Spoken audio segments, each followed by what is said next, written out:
Hello and welcome back to another video, and today I'm going to be showing you how to build a PC in the latest case from ASUS. It's the TUF Gaming GT502. It's available in both black and white and currently on sale in the UK for just under £160. So let's take a look at the other parts I'm going to be building with today. For the motherboard, I'm going to be using the ASUS ROG STRIX Z790E Gaming Wi-Fi. For the CPU, I'm going to be using Intel's 13th Gen i7, the 13700K. For the CPU cooler, ASUS have sent me out their latest AIO. It's the ROG RYUO 3 ARGB, and they've sent me out two versions of it. So we've got the 360mm version in white and the 240mm version in black. So this case can actually accommodate up to three 360mm radiators. So in my book it would be a crime to use the 240mm AIO, given that we've got the 360mm version sitting here. This does mean using a white AIO in a black case, which I've done before, and it can work fairly well, as long as we're very careful about the other components that we use. For RAM, I've got 32GB of Kingston Fury Beast RGB, DDR5 at 5600 megatransfers per second. For storage, I'm going with a single Gen 4 NVMe drive for this build. It's from Sabrent and it's their Rocket 4 Plus in 2TB capacity. Powering the whole build, I've got an 850W fully modular gold power supply from Cooler Master. It's the V850 Gold i Multi.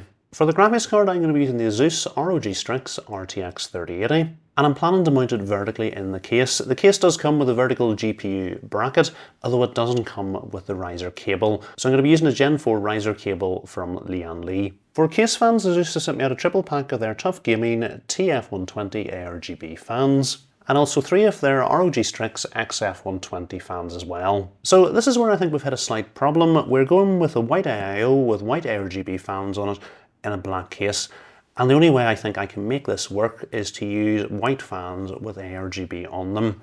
If we were to use the fans ASUS have sent out, we would have white ARGB fans at the top, we would have black ARGB fans on the side, we would then have some black fans without any ARGB at the bottom, and we still wouldn't have enough fans to put a fan at the rear of the case, so I'd be adding in a fourth fan.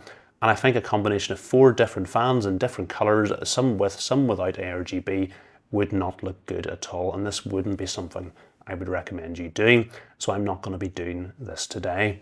The only way I think I can get this build to work is to use white ARGB fans that will go well with the white ARGB fans on the radiator. So I'm not going to be using the fans ASUS have sent out, I'm going to be using Lian Uni fans. The ones I'm using are the SL120 V2 fans, and I think these are going to work very well with their AIO at the top. There's absolutely nothing wrong with the fans that ASUS have sent out, but had they sent me a black 360mm AIO and all TUF ARGB fans, I think that would have worked very well. Or if I had a black AIO without any ARGB on it, then I think the black non-ARGB STRIX fans they've sent out would look really well, and we could do a blackout build in this case. But I just think the combination of four different fans, some with and some without ARGB, would not look good at all. And then the final part for today's build is some white cable extensions from CableMod. Okay, let's get building. As usual, I'm going to make a start by preparing the case, and as we go I'll point out the case's main features. So to remove our side tempered glass panel, there's a little button on the back of the case that we need to press, and when we press that, the panel will pop out from the top. To remove it, all we need to do then is simply lift it up and away. Our other side panel is removed in exactly the same way. We've got a button on the back to press. The panel will then pop out from the top, and we can simply lift it up and away. Taking a look at the back of the panel we've just removed, you'll notice we've got dust filters over all the perforated areas. These are magnetically attached, so they're simple enough just to pull away for cleaning. Taking a look at our case's front I/O, we've got a power and reset button, we've got two USB Type A ports, an LED control button, a single Type C port, and a combined headphone and microphone jack. At the bottom of the front panel, we've got our TUF Gaming logo, which does light up. And to remove our front tempered glass panel, it's just a matter of pulling it out from the top. At the top of the case, we've got these two straps. They're not only for design, they actually serve a function, and it's to allow you to be able to lift the case up easily, and they do seem to do a great job of that. To remove the top panel, we are going to need to remove these straps. They're attached with some Velcro.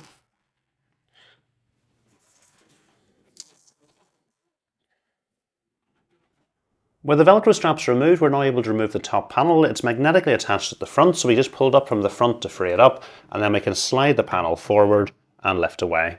At the top of the case, we've got a fan stroke radiator bracket, which can accommodate up to 3 120mm fans, or 2 140mm fans, or up to a 360 or 280mm radiator. It's held on with 2 screws over to the front. And with the 2 screws removed, the bracket can be lifted off from the top. We've got little clips here which slide into slots at the back of the case, securing it in place. The other thing you'll notice about this bracket, it is elongated up at the top, so it is going to help hide your fans and radiator at the top of the case and give you improved clearance at the top. It is, however, reversible should you prefer to do that, so we can simply turn it round, slide the slots into place at the back again, and then lower the bracket down, and then you'll notice that it's protruding into the case rather than up at the top. And obviously installed here, you're going to bring your radiator and fans down where they're going to be more on display in the main body, but obviously you're going to have less clearance. At the rear of the case, you can mount either a 120mm fan or radiator. And down at the bottom of the case, we can mount up to 3 120mm fans. We do have a removable bracket at the bottom. It's held on with 2 screws. And then with the screws removed, you can simply lift the bracket up, pull it forward to remove. At the side of the case, we've got 2 options. We've got these 3 removable brackets, and on each of these brackets you can mount either a 2.5-inch or 3.5-inch drive. Although if you do want to remove these, you can install a fan or radiator on the side, and that's going to be my preferred option. So I'm going to remove these little brackets. They're each held on with 4 screws. With the 4 screws removed, the bracket can simply be slid backwards and then removed from the rear compartment. So we'll get our other 2 brackets removed. They're removed in exactly the same way.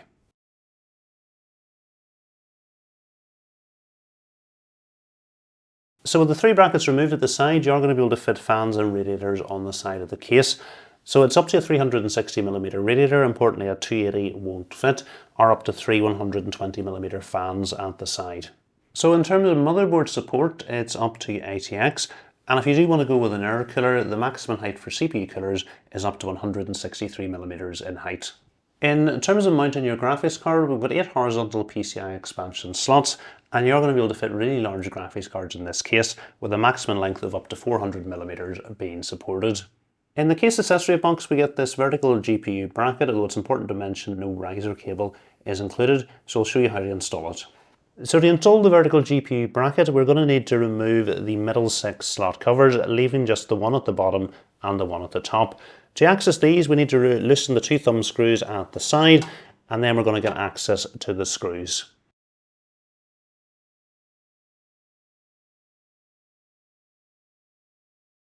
And then we can remove all the brackets.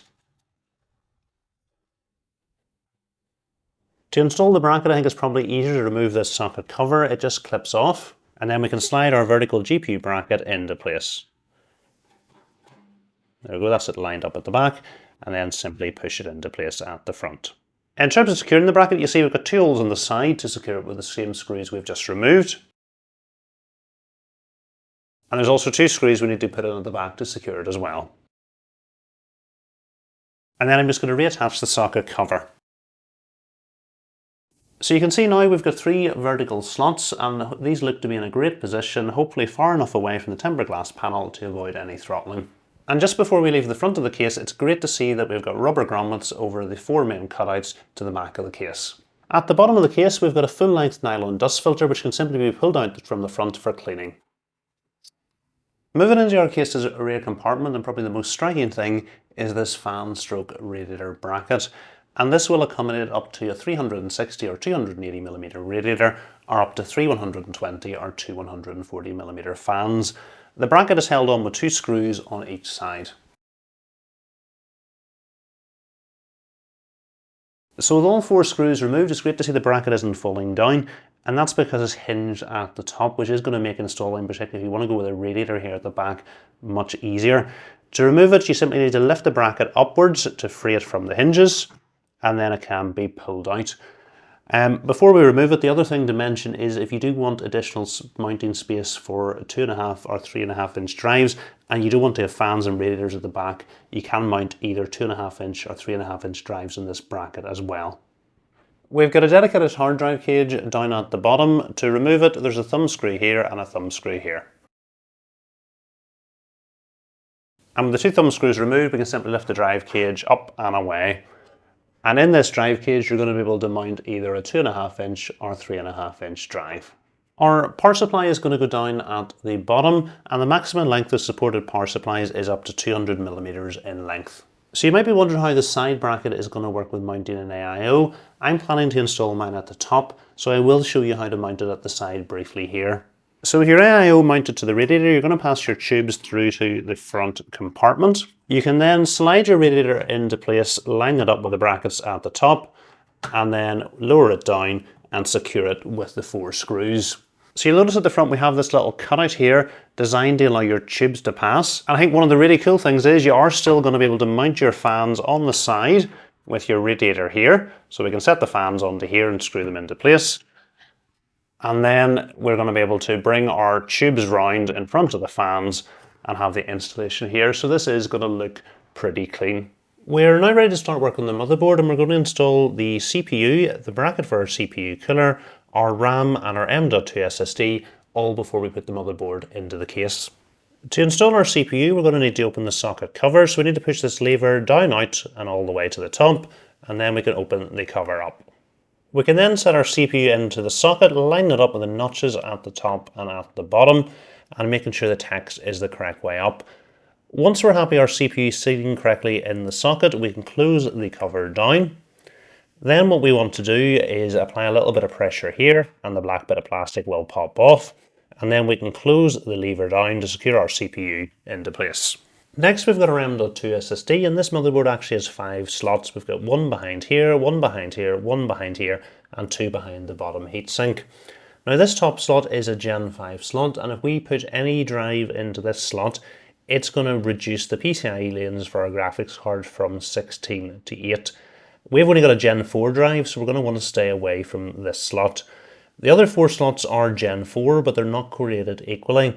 This one at the bottom left goes directly to the CPU, while the other 3 go via the chipset, so it makes sense for us to install our drive into this one at the bottom left. So this heatsink is held on with 2 screws. We can then set our drive into the socket at a slight angle, wiggling it into place, and then flatten it down. You'll notice we've got this little clip here, and it's going to hold our drive in place, so we just need to push it up, and you'll notice the little bit of plastic then pops over the drive, holding it in place. Before we return the heatsink, we've got some plastic protection on the back we're going to need to remove. Next we've got a RAM to install, so we're going to put the clips on the 2nd and 4th slot along from the CPU. Then we can line our RAM up with the slot. Once we're happy everything's lined up, it's just some firm pressure to the top and the RAM will click into place. And then same thing with our 2nd stick. Next thing to do is install the bracket for our CPU cooler. Because we've got an LJ1700 socket, we want to have all these little pins pulled towards their outer spacing on each corner, and then it's just a matter of lining the bracket up with the motherboard. Then we've got one of these standoffs to screw onto each corner.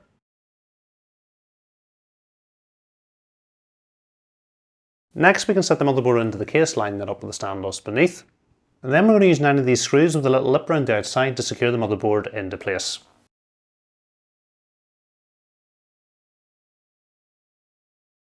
Next thing to do is get our case cables plugged in. Our HD audio cable is going to go into this header down the bottom left hand side. So we'll bring it through the cutout, line it up with the header and push into place, and then pull the excess cable through to the back. Next we've got our front panel connectors. They're going to go into this header down the bottom right hand side of the motherboard. So we'll bring the cable through the cutout, and then we're going to start off with our reset switch. It's going to go into the bottom row, pins 3 and 4 from the left hand side, and then directly above that is going to be for our power button. So we'll push it into place, and then again we're going to pull all the excess cable through to the back. Next our USB 3.0 cable is going to go into here. So bring it through the cutout, line things up with the header and push into place. And again, pull the excess cable through to the back.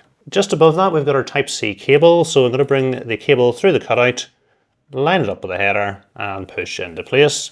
And again, pull all the excess cable through to the back. We've got an ARGB header here at the top of the motherboard. So we can bring the ARGB cable coming from our case through and push into place.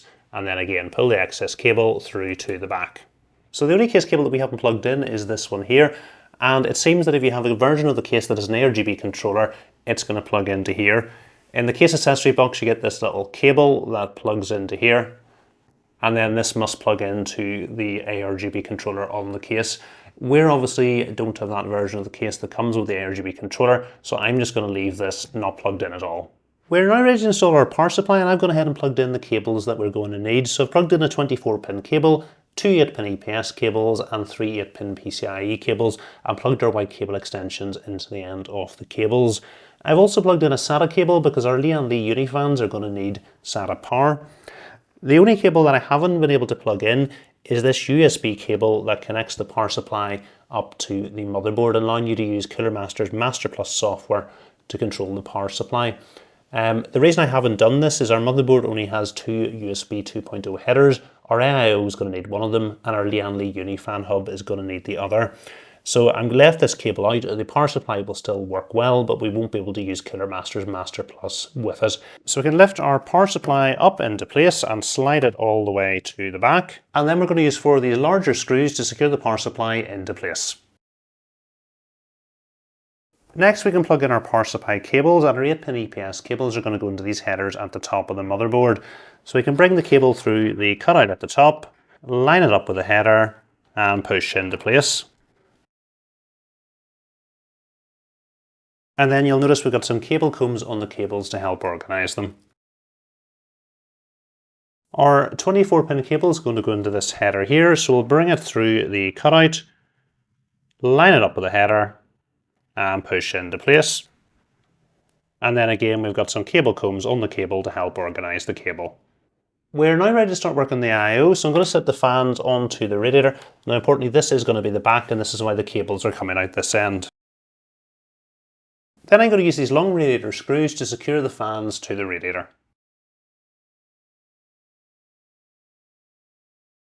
Coming from each of our fans, we've got 2 cables. The first is this 4-pin PWM connector, and ASUS include this 3-to-1 triple splitter cable with the I/O. So all we need to do is plug one of the fans into each port on this triple splitter cable. And that's just going to leave us one 4-pin PWM connector to plug into our CPU fan header. The other cable coming from each of the fans is a 3-pin 5V ARGB connector, and ASUS include this 4-to-1 ARGB splitter cable. So all we need to do is line each of the cables up with the splitter cable and plug them in.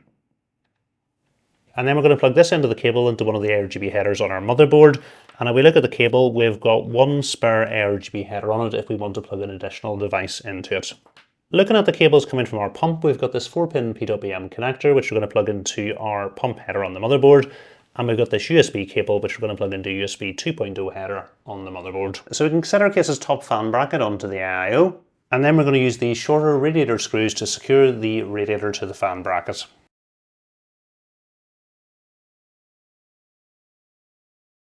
We can then set our I/O into place at the top of the case. So I'm just going to pass the tubes into the case, and I'm going to set the I/O loosely up at the top here and feed all the cables coming from the fans through to the back. I'm then just going to flatten down our 8-pin EPS cable because they may well catch on the radiator coming in. And then I'm just going to lower the radiator down on this side here, pulling the cables through as I go. And try and get the notches in on this side. And once I'm happy the notches are in, we can then flatten the radiator down into place. Then we can reattach the radiator bracket with the 2 screws we removed earlier on. And we can replace our case's top panel.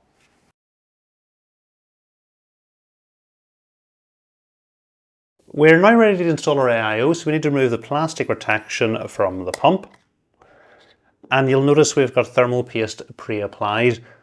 Now what is important, if we turn the I/O round, you'll notice the tubes here are down at the bottom, and all the standard effects that come up in the I/O start with the tubes at the bottom. And when I installed this in my last build, I had real trouble trying to actually invert the display on the screen. I'm sure there is a way of doing it, and hopefully we'll have more luck with it today. But the easiest thing is to have the tubes at the bottom, so all the standard effects are going to be the right way up without needing to turn the screen round.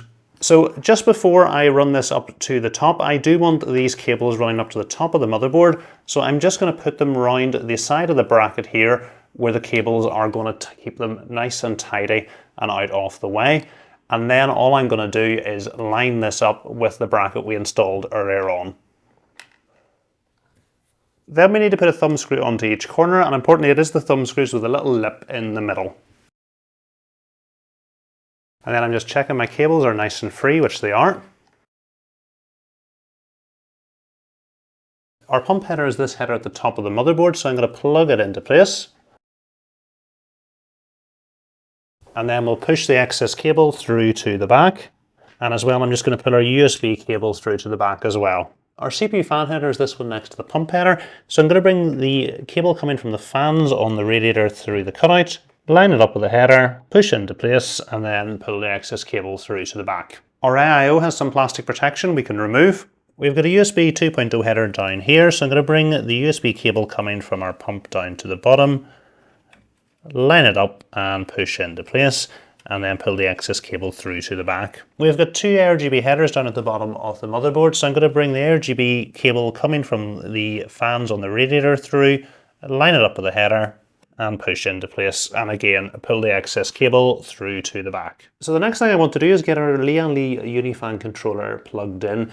And I'm doing this before we install the fans at the bottom because we've got better access to the bottom of the motherboard. Once the fans go at the bottom, it's going to be more difficult to plug things in. So taking a look at what we've got to plug in, we have got a USB cable which is going to go into the USB 2.0 header at the bottom of the motherboard. We've got this splitter cable. One is a 3-pin 5V ARGB connector. The other is a 4-pin PWM connector. And again, we've got headers down the bottom of the motherboard to plug these into. And then we've also got two SATA cables which we're going to plug into the SATA power cable coming from our power supply. So I'm just going to pass the cables through from the back. Okay, so we've got another USB 2.0 header here. So we can get our cable plugged into here. Next to that, we've got a 4-pin PWM fan header. So we'll plug the fan header into it. And then the next header along is another 3-pin 5V ARGB connector. So we'll plug the cable into there. And then we can pull all the excess cable through to the back. We're now ready to start working on our Lian Li Unifans. So the first thing to do is join them together. So we just need to push them together like this.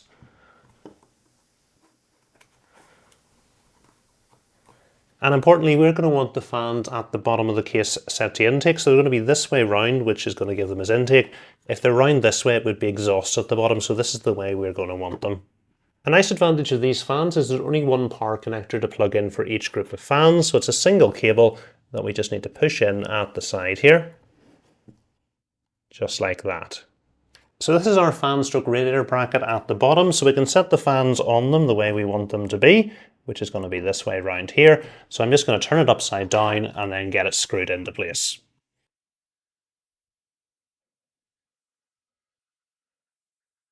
Next, we can set our fan bracket back into place at the bottom, and then we'll secure things back into place with the two screws we removed earlier on. And then we'll just pass the cable coming from our fans through to the back. We can add in another fan at the rear of the case. We can then set our final group of Lian Li Unifans in at the side, and because space is quite tight, I'm going to set them in two different parts. So we'll slide the fans up to the top, and then we can slide the bottom fan into place before connecting them up again. And then I'm just going to pass the cable through to the back. And then we can screw the fans into place with the included screws. Next thing to do is get all our cables plugged into our Unifan controller. And it's really straightforward. There's 4 channels, 1, 2, 3 and 4. So we're just going to need to plug one cable into channels 1, 2 and 3. So I'm going to take our bottom fans and plug them into channel number 1. We've got the cable coming from our rear fan. I'm going to plug that into channel number 2. And then our side fans I'm going to plug into channel number 3. If we want, there is some double-sided adhesive on the back of the controller we can stick to the case. This is only going to be a temporary build for me, so I'm going to not stick it on. And the last thing for us to connect up is we've got 2 SATA cables coming from the controller, which we just need to plug into the SATA cable coming from our power supply. Because I don't want any ARGB in the rear compartment, I'm going to install our black STRIX fans here. So all I need to do is set them onto the bracket, and at the bottom of the bracket we've got a cutout, so I'm going to bring the fan cables through the cutout. And then we can secure the fans to the bracket using the included screws. So coming from each of these fans, I've got a 4-pin PWM connector, and I've got 2 spare fan headers at the bottom of the motherboard where I think these are going to be easiest to plug in. In each of the packs we get a double splitter cable, so I'm going to route two of these together. So there's one, and the next fan along I'm going to plug into here.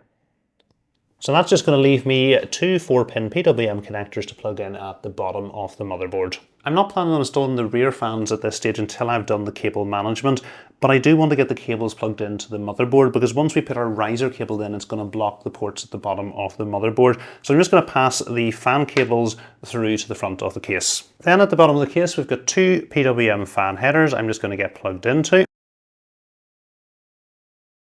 And then pull the excess cable through to the back. We are now ready to install our graphics card, and I've sized it up, and I think I wanted to have it in the two slots closest to the tempered glass panel. So it's going to be well away from the motherboard and well away from the tempered glass panel. So what I'm going to do, I'm going to put one of the bracket covers in at the back. Next we need to open the clip in the top slot on the motherboard, and there's a little button on the motherboard that will do it for us, so we just need to press here. Then we can line our riser cable up with the slot, and once we're happy it's lined up, push it into place and the clip will close.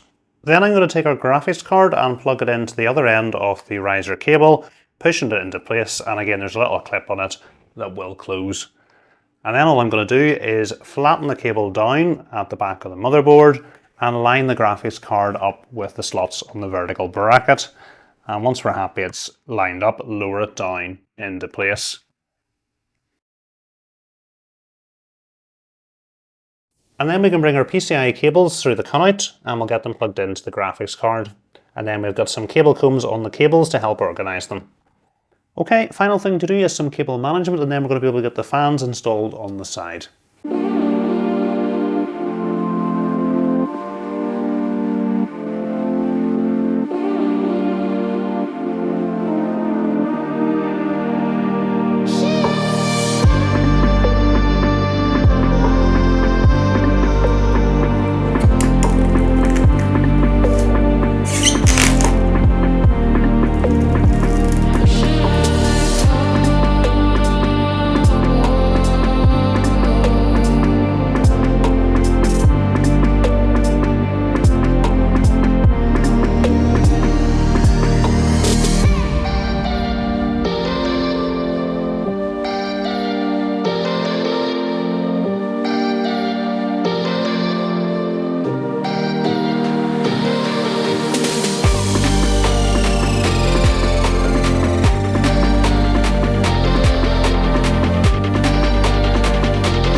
Next thing I'm going to do is show you how to set everything up. Now there is timestamps in the description, so if you want to skip some chapters out and there's a particular thing you're interested in, you can jump straight through it rather than sitting through everything. So the first thing I'm going to do is show you how to install Windows 11. I've loaded a Windows 11 bootable USB drive into the back of the PC. If you don't know how to make one of those, I've made a video on it and you'll find a link to that video in the description. So I've got everything connected up to the monitor. I've got the USB drive in the back of the PC. So what we need to do now is flip the power switch and see what happens. So that's a good sign. The fans are spinning. We've got lights on the PC. So what we're going to need to do now is keep an eye on the monitor and see what happens. So that's just sort of the Windows 11 installer screen. What I'm going to do now is show you how to install Windows 11, but to make things a little bit easier, I'm going to flip over to the screen mode. So for the next lot of screens, I'm going to pick the options that are relevant to me. If different options apply to you, pick the ones that are appropriate for you. I'm from the United Kingdom. I'm going to click on Next. I'm going to click Install Now. If you've got a Windows 11 product key, go ahead and put it in here. If you don't, click I don't have a product key. Select the version of Windows you're going to get a product key for in the future. I'll pick Windows 11 Pro. I'll click Next. We're going to accept the terms. Click Next. We're going to go for Custom Install. We've only got one drive here. If you've got more than one drive, you're going to pick the drive you want to put Windows on and click Next. And this is going to take a little bit of time, so I'll skip through it. Okay, so I'm from the United Kingdom. I'm going to click Yes. And yes again. I'm going to skip. It's going to want us to connect to Wi-Fi, so I'm going to go ahead and do this. We need to name the device. I'm going to set up for personal use, click next. We're going to have to sign in, so we'll click on sign in, and then you're going to need to put your Microsoft account details in. If you don't have one, you can create one. It's asking me if I want to restore from another PC on my account. I'm going to click on view more options, and I'm going to go as set up as a new device and click next. It's going to ask me to create a PIN and click OK. I'm going to let apps use my location, accept, yes to find my device, accept, just the required, accept, no, no, and no again. I'm going to skip this for now. Again, I'm going to skip this. I'm going to only save files to this PC, and I'm going to decline this and decline again and skip for now. Okay, so that's us through to Windows 11, and we're getting a pop-up about downloading the Armoury Crate and the LAN driver. We're going to need both of these, so I'm going to go ahead and click on yes. We're going to click on I understand, click yes. So that's the Armoury Crate installed. We just need to click reopen app. We're going to scan down to the bottom and click on I agree, click next, and same again, and I agree. I'm going to skip this for now and click on cancel. So one of the nice things about the Armoury Crate is you can get all your drivers from it. So we'll click on the tools section, and we're in the drivers tab, and you can see all the different drivers that are available here.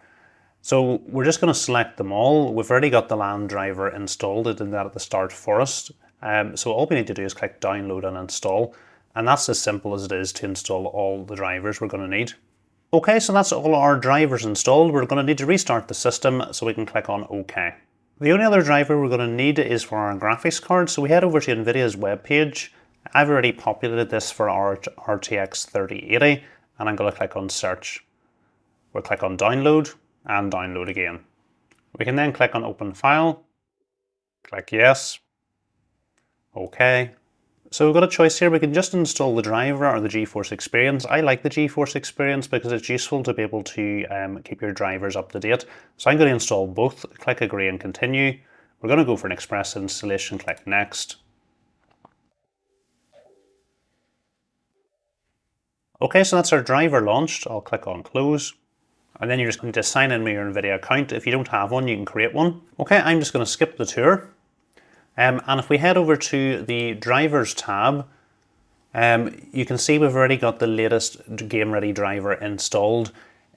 If you want to use your computer mostly for content creation, what you can do is click here and select the studio drivers and download the latest studio driver. I'm going to be testing games on this PC, so I'm going to go with the Game Ready driver. So we'll close this down. And all our drivers are installed. The next thing I like to do is get Windows fully up to date. So click on the Windows icon, click on the settings, head down to Windows Update, and click on check for updates. What's going to happen is Windows is going to find a whole load of updates. It's going to try installing them. It may need to restart a number of times, but we're going to keep coming back here and checking for updates and only proceeding when there's no more updates available. Okay, that's Windows fully up to date. Whenever I click on check for updates, there's no further updates available. To control the lighting on our Lian Li Unifans, we're going to need to download L-Connect 3. So we'll click on download, and then we can head over to our downloads folder, and we'll right click on the L-Connect and click extract all, extract, and then we can double click on the file. And we're going to say it's just for me, click next, click install, and then we click on run. Click yes. Okay, the next thing I want to do is show you how to set up the Lian Li Unifans in L-Connect. So we head over to the settings and click on device. We're going to be able to set up the fans that we have plugged into each port.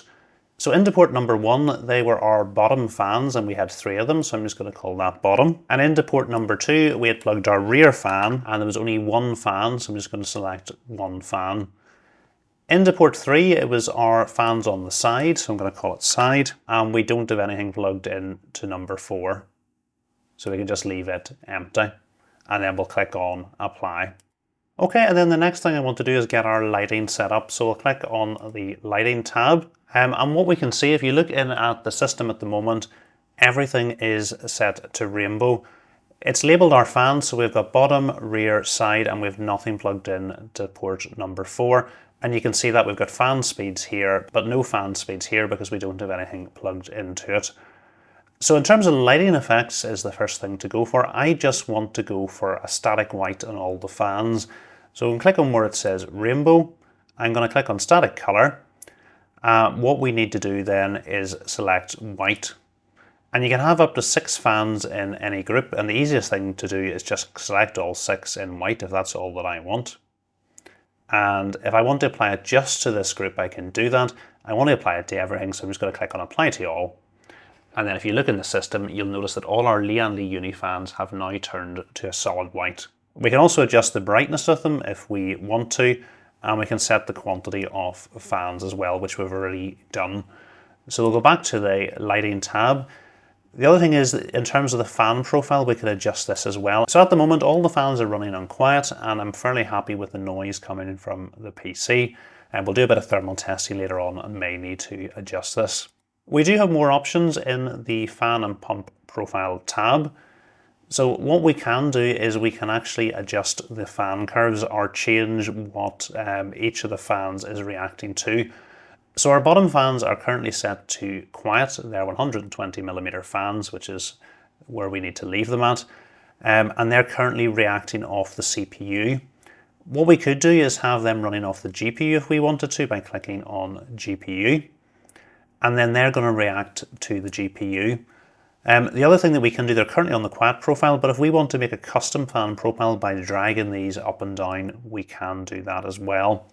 And we've also got a start-stop button here that we can turn on if we want the fans to stop whenever things are under low load.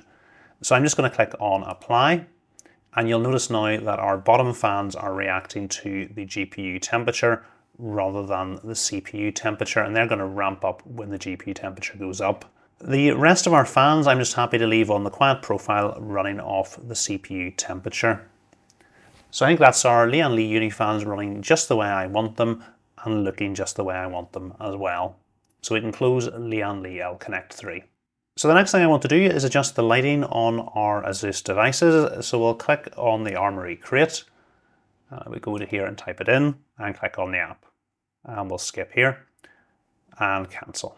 So you'll see here it's taken us back into the driver tab, and we've already installed all our drivers, but we can also use this for controlling the RGB of all the devices that we have plugged in. So we want to go over to Aura Sync, and you can see here we've got our motherboard, we've got the graphics card, we've got the memory, and we've got the addressable strip. And remember, the logo on the front of the case is plugged into the addressable strip. We can control these individually or just link them all together. I'm just going to link them all together, and then we can click on the Aura effect, and again I just want everything to go to a static white. So I'm going to click on static. I'm going to go down to the color, and to get white we need to type 255 into each of these boxes and click on OK. And if you look at the PC now, you'll now notice that the lighting on the motherboard, the lighting on our RAM, the lighting on our graphics card, and the lighting at the front of the case has all turned to white. You'll notice that the logo on our AIO hasn't changed, and I want to make some adjustments to it. So we'll go up to here and click on Device. We're able to select our AIO from here. And we'll click on Cancel. And you can see the effect that is being applied on the AIO at the moment. So we've got a range of different effects that we can choose. I've already used this before, and the ice one I think is going to look well in this all white device. So we're just going to click on Apply. And you'll notice the display in the AIO has now changed to one that's going to work very well for our all white theme. The other thing that you can do is show the hardware info, so we can click here. So what we can do is pick up to 3 of these that we want to display. So let's go for the CPU frequency, the CPU temperature, and we'll have the GPU temperature, and then we'll click on Apply. And then if you take a look at our AIO, you'll notice the frequency of the CPU is currently being displayed. It's now going to cycle over to the CPU temperature and then over to the GPU temperature as well.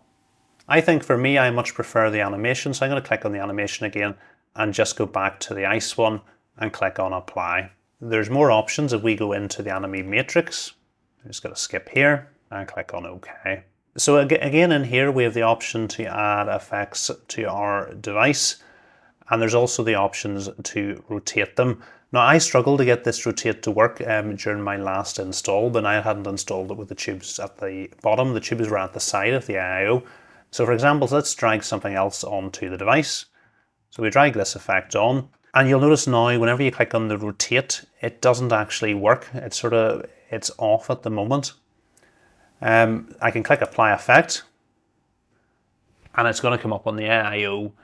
At the moment it's correct because we've got the AIO installed in the correct orientation, but if you didn't have your tubes in the right place, there doesn't seem to be any way to rotate it at the moment. And hopefully this is something that will be fixed in a future software update. You can also add your own images by clicking on Insert Image and drag something onto the computer. So if you do want to adjust the effects on any other devices, just click on the device you want. And for example, if we want to do something with the motherboard, we can click on the motherboard, and then you've got the options to adjust the ARGB effects on each of the individual devices. So you've got your headers, and you can make further adjustments. I've got everything working just the way I want it, so I'm not going to go into any more detail here. And we can just go back to our dashboard, and it's going to give us information on everything to do with our PC. So I'm going to close down out of here. The last thing I want to do is head over to the BIOS, but before we do, I want to download the latest version in case we need to update it, and I can show you how to do this. So we head over to our motherboards page over on ASUS's website. We'll click on the support tab, and then we're going to click on drivers and utility. We're going to click on BIOS and firmware.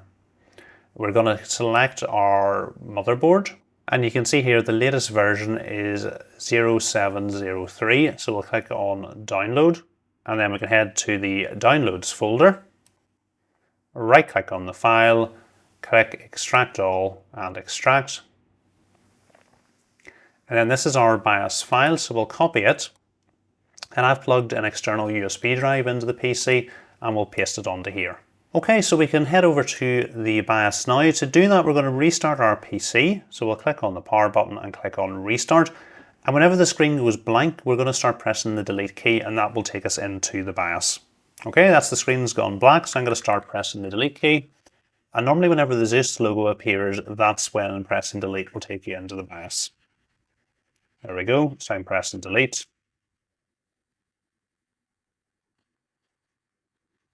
Okay, so that's just into the BIOS, and the first thing I'm noting is that the version of the BIOS that we have installed is currently the latest, and I have done a build with this motherboard recently, and I updated the BIOS for that build.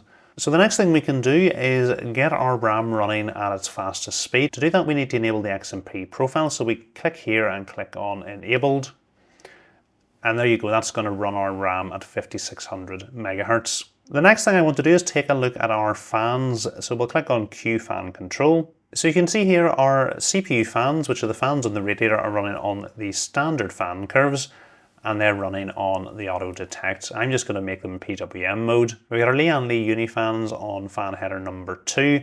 Again, they're 4-pin connectors, so we can run them in PWM mode. And again, I'm happy to run them on the silent fan curve. Our ASUS fans are plugged into headers 3 and 5, so we'll click on 3. It's currently running on the standard fan curve. Let's just make it silent, and they're 4-pin connectors, so they can run in PWM mode. We'll go to 5 as well and make it PWM mode on silent. And our AIO pump is currently running at full speed, which is the way I would normally run the pump. So that's the fans all running just the way I would like them. And if we head back to the home screen, we can see the speed each of the fans are running at. So you can see there's our CPU fan, our AIO pump, our Lian Li Uni fans, and our ASUS fans we've installed at the side. The last thing I want to do before leaving the BIOS is check the resize bar has been enabled. So we'll click on it and we'll click on. Okay, so that's everything set up in the BIOS just the way I want it. So I'm going to click on Save and Exit and click on OK, and the PC will boot back into Windows. Okay, last thing for us to do is check our RAM is running at the correct speed. So we'll right click on the Windows icon, click on Task Manager, and then we're going to click on the Performance tab and then click on Memory. And we can see our RAM is running at 5600 megahertz. So we can close this down, and if we want to check resize bar has been enabled, we'll click on the NVIDIA settings. We're going to agree and continue, and then if we click on the system information, and we can see resizable bar has been enabled, so we can close this down. And that's the PC up and running just the way I want it. So that's the build complete, and I'm absolutely delighted with how it turned out. I think this black and white theme that I've gone with looks so good. The only issue at all during the build would be to make sure you keep these tubes at the bottom. I couldn't work out any way to rotate the effects that appear on the AIO. I certainly couldn't find an option to do it in the software. It was greyed out, as you seen during the setup process. It may change in the future, but I think your safest bet is just keep these tubes at the bottom, and really that was the only issue in this case. Building in it, as you've seen, was really straightforward. What I'm planning on doing now is a full case review. I'm going to do quite a bit of thermal testing, and then I'm going to be sharing my thoughts on this case and sharing my thoughts on how to set up the fans and radiators to get the most from it. So if you are thinking of doing a build in this case, you're definitely going to want to check that out, and I'll put a link to that video in the description. If you have enjoyed this video, please remember to give it a thumbs up, and if you're not currently subscribed to the channel, please hit the subscribe button as well. Thanks for watching.